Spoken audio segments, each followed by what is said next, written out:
Father, thank you so much for the winter.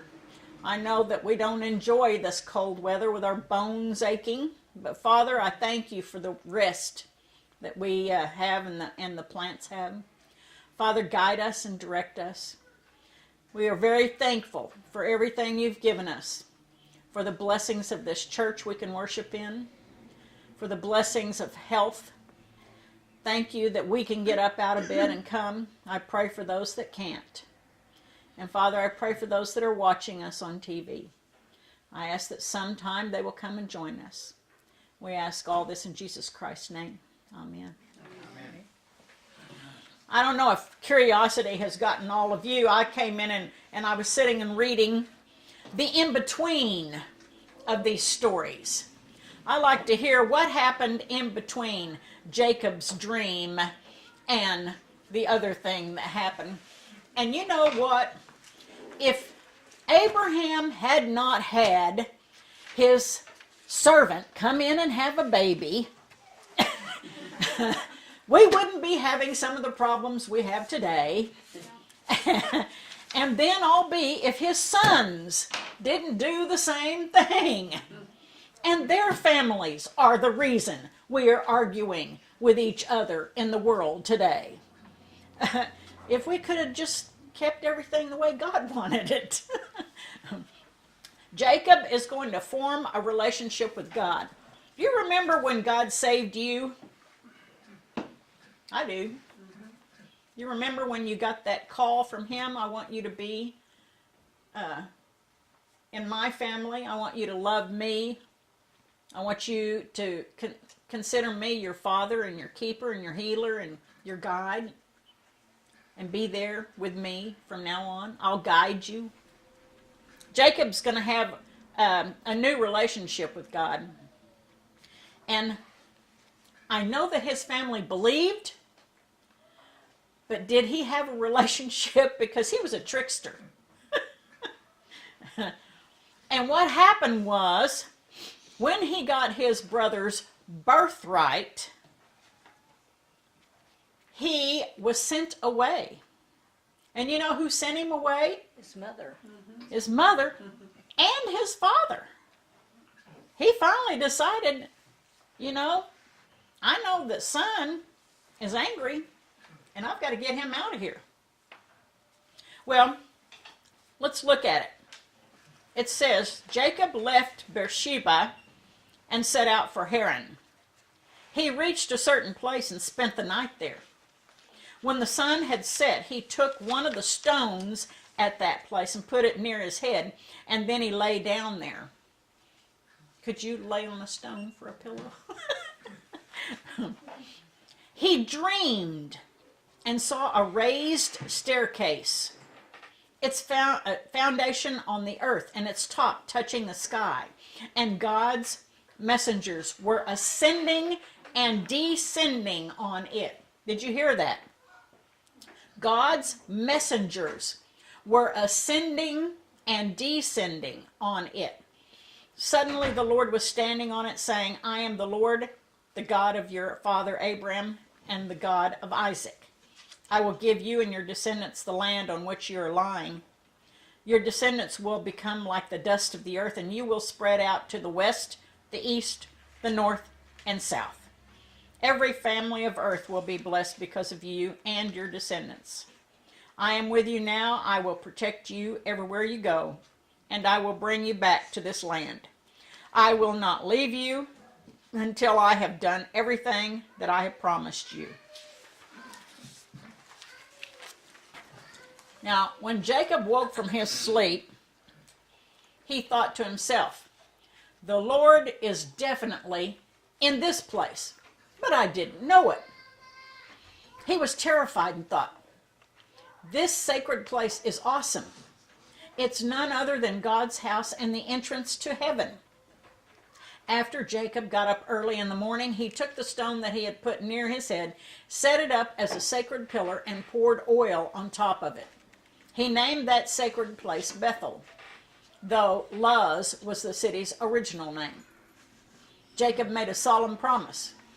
If God is with me and protects me on this trip I'm taking, and gives me bread to eat and clothes to wear, and I return safely to my father's household, then the Lord will be my God. If then, did you hear that? This stone that I set up as a sacred pillar will be God's house, and of everything you give me, I will give 1/10 back to you. Key verse, the stone I've set up as a sacred pillar will be God's house. And of everything you give me, I will give 1/10 back to you. Well, and then we look at this. In this story, Jacob made a deal. I know that some people think that you can deal with God. If you do this for me, God. That's not a deal. That's like, you're calling the shots. Exactly. He's bargaining. He's bargaining with God. So can we do that? No. You might try. You know. If then, can you do that with a lawyer? If you win my case, then or with your doctor, if you will give me the right medicine, then I will pay my bill. You know? No, that won't work. Jacob was in self-exile. He had never been in this place before. Remember, Jacob was raised in the place where Abram was and Esau. He'd been around mom and dad his whole life, and he had been sent away. He was in exile. He had never been to this land before, and he was headed to a promised land. Headed to it. What he was leaving behind, he knew. He had a future coming, but he didn't know anything about his future. I mean, he might have daddy's birthright, but he walked out with nothing. He couldn't take daddy's birthright with him. So, he was leaving behind everything that he had wanted, he thought. God had his future in his hands, not Jacob having it in his hands. God was going to guide him, and God was going to take care of him, even though he was a trickster. God can use people that cheat. He can use people that kill. Look at Moses. He can use people that lie. He can use people that birth babies that they shouldn't have had. He can use people that take their father's blessings and greatly disappoint the father. And Esau didn't do any better. Esau married some women from the country they were living in, and he knew his mom and dad didn't like those women. He knew it. But he married them anyway. Why? Because he was smarter than mom and dad. He was smarter. You know any young people like that? Did any of us pull anything like that? Oh, Dad, I can go out and drive the car fast. Oh, Mom, my friends aren't bad. They aren't bad for me. We won't get in trouble. Esau and Jacob both disappointed their parents in the way they behaved. Maybe the parents were lousy parents. Well, they tried to be good. Do we but know that for sure? They showed favoritism to their children. You know? Abraham was chosen by God. It says it in the book. Are we chosen by God? Yes. Yes. Do we disappoint God? Sure. Yes. For human. Yes. It's a given. Yes. Frequently. In last week's lesson, Jacob had the active assistance of his mother, cheating his brother Esau out of the birthright, and the father in the back of his head when he gave that blessing, because he said, your voice doesn't sound right. Come here, let me kiss you. He smelled. Come here, let me touch you. He felt his arms. Come here, I want to. He knew in the back of his mind, he knew that wasn't Esau, his favorite.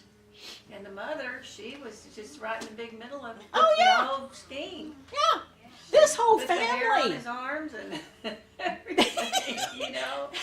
This She was helping. family is so messed up. Dysfunctional. Man, and we call Abraham the father of all nations? Really? God Look at told this. him that. Look at the scheming going on. When a period of mourning and the death of the father is over, Esau said, I'm going to kill my brother. That's what he said. I'm going to kill my brother. Did he hold a grudge? You bet he did. He was mad at Jacob. He was furious. Do you know families that have a grudge that they're holding on to? Long time grudge. How could this terrible situation facing Isaac and Rebekah and Esau and Jacob be resolved? Well, here in our quarterly it says Rebekah's answer was to get Jacob, the family designated problem child, out of there. That was her answer to solve the problem. So she helped him run far away, where she hoped the wrath of the older brother couldn't reach him.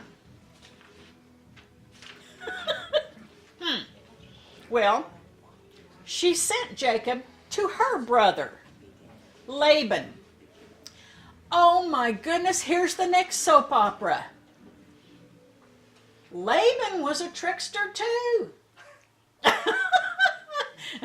Jacob's going to get his through her brother, Laban.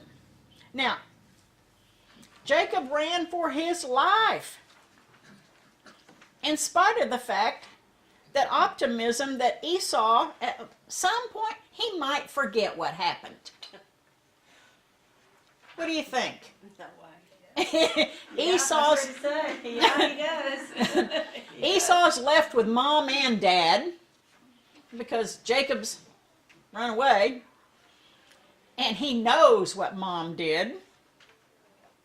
I'm sure he's mad at mama, and he's mad at his dad because his dad gave his brother the blessing. Can't you give me a blessing? Isn't there a second blessing to give me? And he said, nope. Nope, there isn't. Can't do it. Was that the way of life, though, back in those days? The firstborn always got everything? Yeah. Everything. The first male. Yes. First, Yeah. Yes. Male. And when have you been most angry at a family member? At a holiday? Well, I came from a family of 10, so I was probably mad at one of them every day of the week.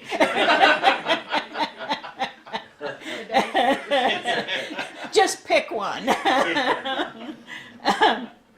What were the circumstances of being the most angry? How did you resolve that anger?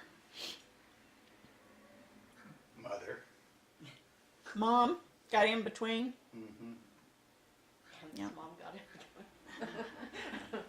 Right now, I have a issue with one of my family members, and I don't know how I'm going to resolve it. God's going to have to work on me. How do I resolve it? Do I resolve it and say what I'm thinking? Oh, no. Or do I resolve it and say I'm greatly disappointed? I'm greatly disappointed. Because I've never said that to this family member before. I've always been the baby. But I'm greatly disappointed in a family member. And I think I somehow, and it's not anger, it is disappointment. It's disappointment. I thought I thought you would never say some things and hurt people's feelings. I thought you could act better than that. I thought, because I've always held them here. And I mean, they came down off that platform. And I thought, man. They showed their true colors. Yeah, but you were the youngest. Remember, you were the one that was spoiled. Yes. Yes, uh-huh. I was the one that Mom got always liked you best. everything, you know. I was the one that was left at home. So, needless to say, I don't understand there were things that happened in family that they have no idea. And I've always been pretty independent and didn't share things that I had to do. But I'm going to share. I've got to share because this little, I got everything, isn't going to cut it anymore. It's got to stop. Why did you put them on a pedestal? Because that's where they wanted to be. That's where they want. Are you sure? I am good. Watch me. Is that your conception or theirs? Theirs. Because now I'm seeing what they really were like. And I'm thinking, oh my. Thanksgiving at the table when you say what you're thankful for. I am very thankful I didn't see some of these things. Yeah. Thankful. You get together at Thanksgiving, all of you? Not now. And you're up there teaching me? They better be running. Because I was left at home with Daddy and Mama. You know, Esau said, I'm going to kill him. I'm not to that point. I'm not to that point. But I'm disappointed. Greatly disappointed in family members. And it says, did that anger blossom into action of any kind? Not for many, many, many years. Not for many years. If you go ahead and read the in-between story here, before he laid his head on the rock and before he was blessed, there are things that happened in between. A lot of things that happened in between. And the place where he traveled to is around Egypt. And he went through a land that the people weren't kind to Abram when he went through there. And so there are a lot of feelings between Abram and these people that were left here. And now Jacob's going back into that. And they go, oh, we know your family. We know what they did when they came through here. And we don't like them. And we don't like you. So Jacob's not going to have it easy. And Jacob is going to have to face his actions too. I'm sure he has a guilty conscience. And it says, did that anger grow into a mutually uncomfortable Cold War? Mostly for the sake of the relationship of the family. Are you going to hang that family together? Are you going to keep it together? Or are you going to split the family apart? Are you going to say, I'm going to keep the family together. I'm going to keep it together. But what if you say something and it makes you further apart? What if you bring up an old whatever hurt or action that happened? Yeah, what You if? know, is that worth it to? Is it for your own self to get that off your own chest? No, when it's you to- do it, or to make things right with the whole. Gonna have to make some things right. Yeah, but you may stir the pot by doing that. It's never been stirred before. Our family has never had problems before. Ever. Has it been there, but you've just ignored it? I don't think so, no, but little nitpicky things all my life. Little nitpicky things. You know, like sticking a pin in a doll. That's been it. And you can take it up to a point, and then you think, why are you saying these things? Why are you doing these things? Is this when you're an adult they're saying this to you, or is Yeah. you're grown? Okay. Yeah. All right, well, Yeah. that's- Mhm. If there's a point in your life, which, you know, I went to this seminar, this Dr. Uh-huh. Phil seminar, I did. And the thing is, would you rather be right or would you rather be happy? You can get in Oh, an I think- argument with anybody at any given time about anything. And is it gonna make it, you may be right, they may be right, but the whole argument, would you rather stir that up? Or would you just rather be happy with what it is? I mean, I'm not talking about your particular situation, I'm just, that was the saying. Would you rather be right or would you rather be happy? I'd In rather your it life stopped. Yeah. It's Is got to is stop. Is she still poking you with that Oh pen? yeah. Well, if you don't have Yeah. to see her like every day, you can No, kind no. of just Just stop. whatever. Yeah. You know? It's time to stop. I am not a little kid anymore. Stop. Well, then, I'm an adult. I guess you could call her and ask her what the February is going on. What the February? That's a new one. I think as I Well- think it's part. It's It's okay, Carol. if you had known the old family, for somebody that's been away a long time, they're acting just like my ancestors, and I thought, I don't act that way. Stop. I just want to say, stop. I'm not taking this anymore. So did this lesson, did this lesson kind of make you think Oh, about yeah. that for sure? Uh-huh, Okay. yeah. Okay. It made me think, this has to stop. For the good of the family, it's got to stop. Yeah. We can't go on anymore like this. You can't say these little pinprick things anymore. She a sister? Yeah. Oh, then you She's can. on film here. Well, Well, family siblings, members. You Yeah. can talk to siblings. Yeah. You can reason out with them. Maybe. You really can? Maybe. To the best that you can go on your way and still What- talk. When my mom died, and I've mentioned this before in this class, my one sister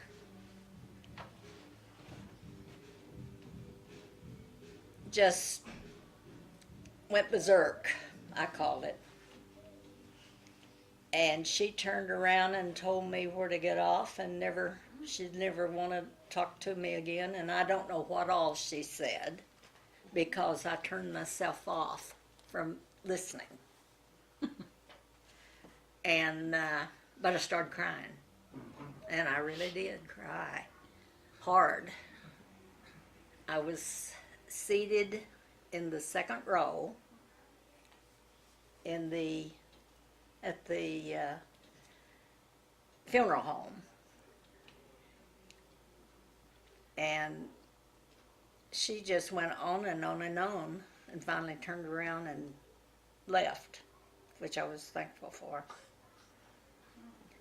And when someone asked me later, what did she say? I said, I don't know. But whatever it was wasn't good. Is she your older sister?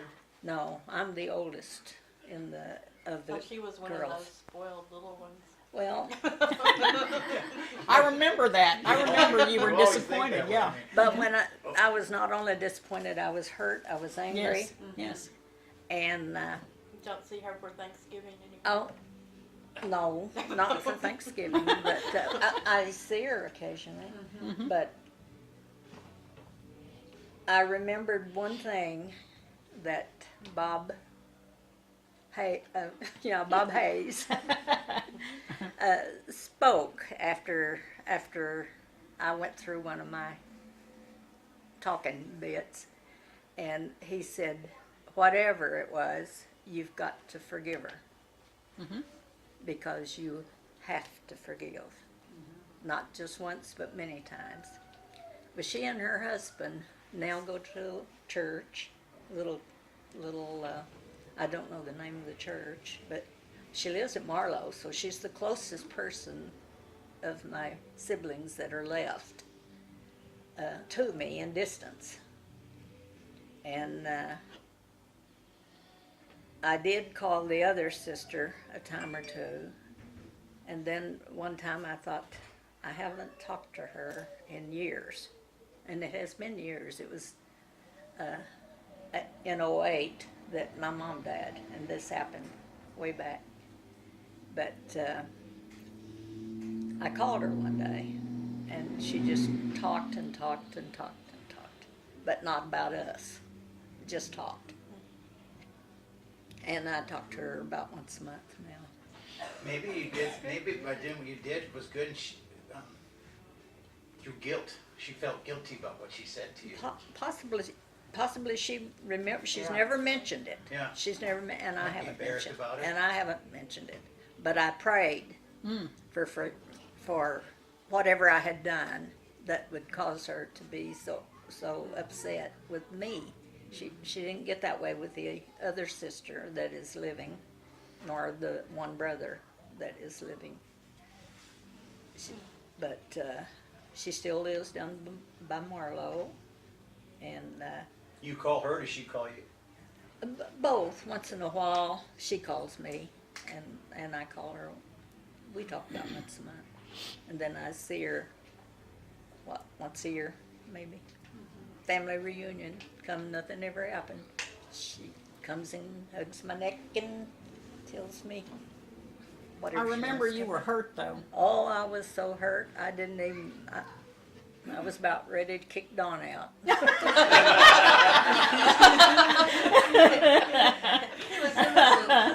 He told me he was ready. He was ready to be kicked out. You know, through the years of being married to a preacher, I've learned the idea of forgiveness. And I think that was sort of what Bob told me that day, was you've got to forgive. Because you know what will happen if you don't. And I knew what would happen if I didn't. But in some way, I did forgive her.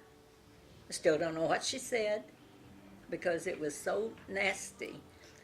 And I had 2 kids, not 2 of my mom's grandkids, came up and hugged me. One of them was her son.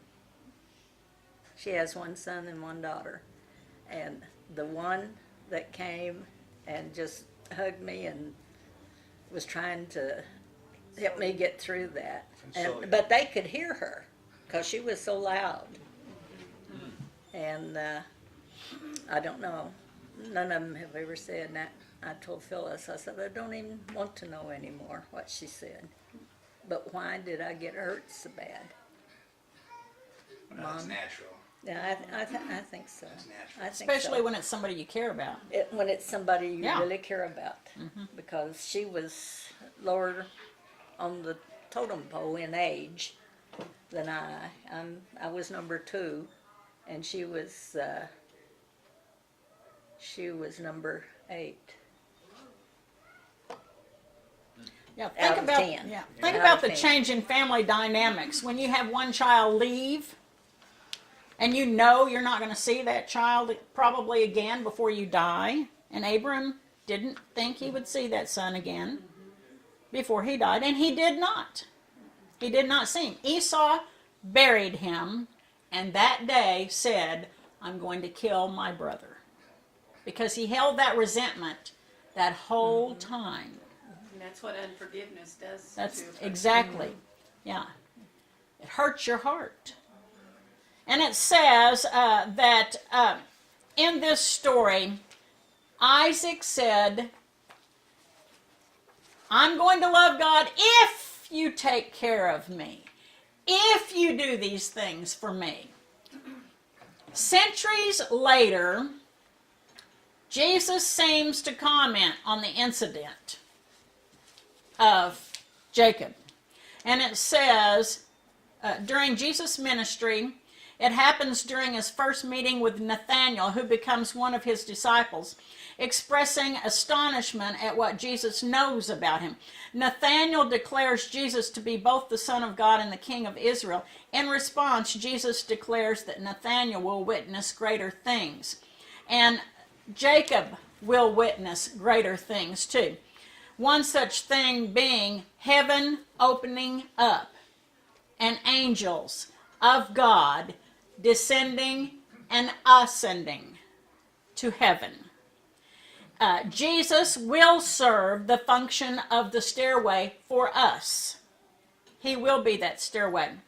And he is our bridge to heaven and earth. He is holy and he is sinless. He is for humanity. This happens through his death and his resurrection. He did die. He did come back. He will come back again. And so this is one of those other stories of heaven opening up. Jacob had a vision, and Nathan had a vision, and Jesus talks about these visions during his ministry.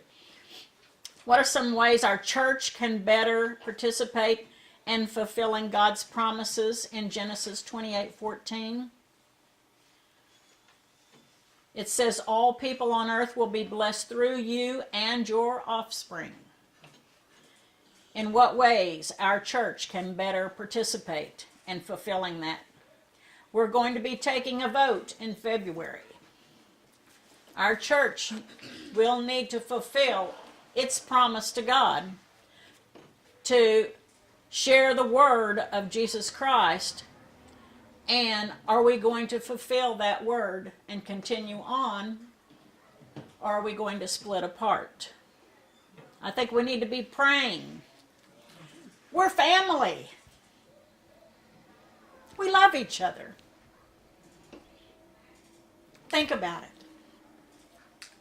Our prayer today in our quarterly, where'd my quarterly go?